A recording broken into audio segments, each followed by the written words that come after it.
Chanakya international academy உங்களுக்குள் இருக்கும் தலைவரை வெளிக்கொண்டு வரும் பியூர் பாலிடிக்ஸ் பயிற்சி பட்டறை. நேரடி மற்றும் இணைய வழி. கான்டாக்ட் 7338824242.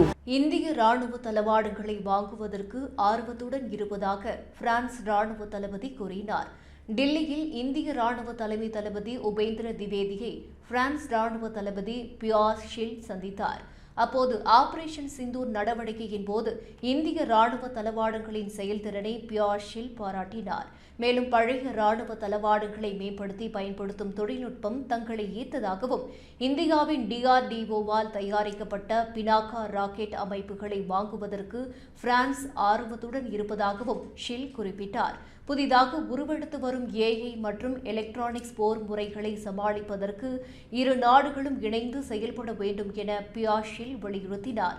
மேலும் இந்தியா பிரான்ஸ் இடையே மேற்கொள்ளப்படும் சக்தி ராணுவ பயிற்சியை அதிகரிக்க வேண்டும் எனவும் இது வெறும் எண்ணிக்கை அதிகரிப்பாக மட்டும் இல்லாமல் ட்ரோன் பயிற்சி, UAV எனப்படும் ஆளில்லா விமானங்களை கையாளும் பயிற்சி போன்ற எதிர்கால போர் முறைகளுக்கும் ஏற்றவாறு இருக்க வேண்டும் என பியர் ஷில் வலியுறுத்தினார். பிரான்ஸ் நாட்டின் தசால்ட் ஏவியேஷன் நிறுவனத்திடமிருந்து ரஃபேல் போர் விமானங்களை இந்தியா வாங்கியது. இப்போது இந்தியாவின் உள்நாட்டு தயாரிப்பான பினாக்கா வகை ராக்கெட் அமைப்பை பிரான்ஸ் புகழ்ந்திருப்பது கவனம் பெற்றுள்ளது.